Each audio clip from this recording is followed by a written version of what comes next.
పేదవాడి పక్షాన నిలబడతాం, ప్రజా గొంతుకై నినదిస్తాం. వాయిస్ ఆఫ్ వాయిస్లెస్, తెలుగువారి మనస్సాక్షి సాక్షి టీవీ.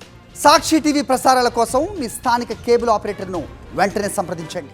తిరుమల లాంటి మహాపుణ్యక్షేత్రంలో భక్తులకు సంబంధించిన మౌలిక వనరులకు సంబంధించిన ప్రతి అంశం అత్యంత కీలకంగా ఉంటుంది. ఈ పుణ్యక్షేత్రంలో ప్రస్తుతం వాహనాల పార్కింగ్ ఓ అతిపెద్ద సమస్యగా మారింది. ఈ ప్రాబ్లంను పట్టించుకోని పాలకుల నిర్లక్ష్యం సగటు భక్తుడికి తీవ్రమైన ఇబ్బందులు కలుగచేస్తోంది. తిరుమల ప్రపంచవ్యాప్తంగా కోట్లాది మంది భక్తులు సందర్శించుకునే ఓ మహాపుణ్యక్షేత్రం. సాధారణ రోజుల్లో రోజుకు 50,000 మంది, సెలవు దినాల్లో దాదాపు 70,000 మందికి పైగా భక్తులు స్వామివారి దర్శనానికి వస్తూ ఉంటారు. ఈ క్రమంలో వీరంతా ద్విచక్ర వాహనాలు, కార్లు, వ్యాన్లలో కొండ మీదకు చేరుకుంటారు.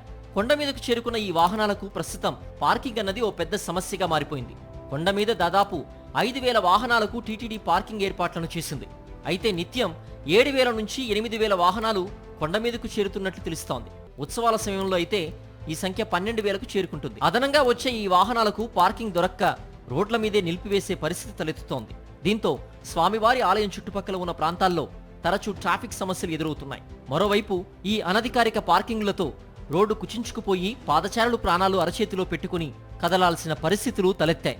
ఈ పరిస్థితిని పట్టించుకునేవారే లేకపోవడంతో ఈ ఇబ్బందులు రోజురోజుకు పెరిగిపోతున్నాయి. యాత్రికుల సౌకర్యం కోసం తిరుమల క్షేత్రంలో దశలవారీగా వసతి గృహాల నిర్మాణం కొనసాగుతూనే ఉంటుంది.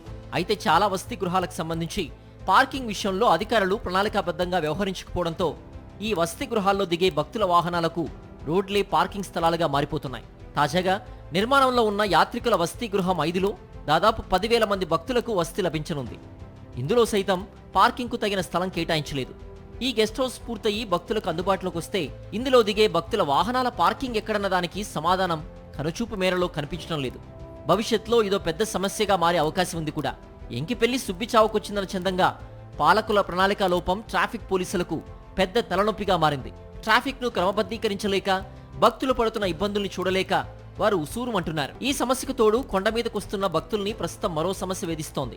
తిరుపతి నుంచి తిరుమలకు వచ్చే ఘాట్ రోడ్లో ప్రస్తుతం అభివృద్ధి పనులు జరుగుతున్నాయి. దీంతో పలుచోట్ల ఒక వాహనం పట్టే దారి మాత్రమే ఉంటోంది. డెవలప్మెంట్ వర్క్స్ జరుగుతున్నప్పుడు ఇలాంటి ఇబ్బందులు సహజమే, కానీ పనులు జరుగుతున్న ప్రాంతాల్లో ట్రాఫిక్ ను నియంత్రించేందుకు పోలీసుల్ని పూర్తి స్థాయిలో ఏర్పాటు చేయకపోవడంతో ఈ మార్గంలో తరచూ ట్రాఫిక్ స్తంభించిపోతోంది. దీంతో వాహనాలకు ఓ 30 గంటలో పూర్తి కావాల్సిన ప్రయాణం 1.5 గంట పడుతోంది. దీంతో చాలా మంది భక్తులు దర్శనానికి సకాలంలో చేరే పరిస్థితి కొరవడింది. ప్రపంచవ్యాప్తంగా భక్తులు సందర్శించే ఓ పుణ్యక్షేత్రానికి సంబంధించి తీసుకోవాల్సిన జాగ్రత్తల విషయంలో, ఏర్పాటు చేయాల్సిన మౌలిక వనరుల విషయంలో చిన్నపాటి నిర్లక్ష్యం ఉన్నా అది వేలాది మంది భక్తుల ఇక్కట్లకు దారితీస్తుంది. సో తక్షణం అభివృద్ధి పనులు జరుగుతున్న తగినంత మంది ట్రాఫిక్ పోలీసులను ఏర్పాటు చేయాలి. కొండ మీద వాహనాల పార్కింగ్ విషయంలో తగిన చర్యలు తీసుకోవాలని భక్తులు కోరుతున్నారు.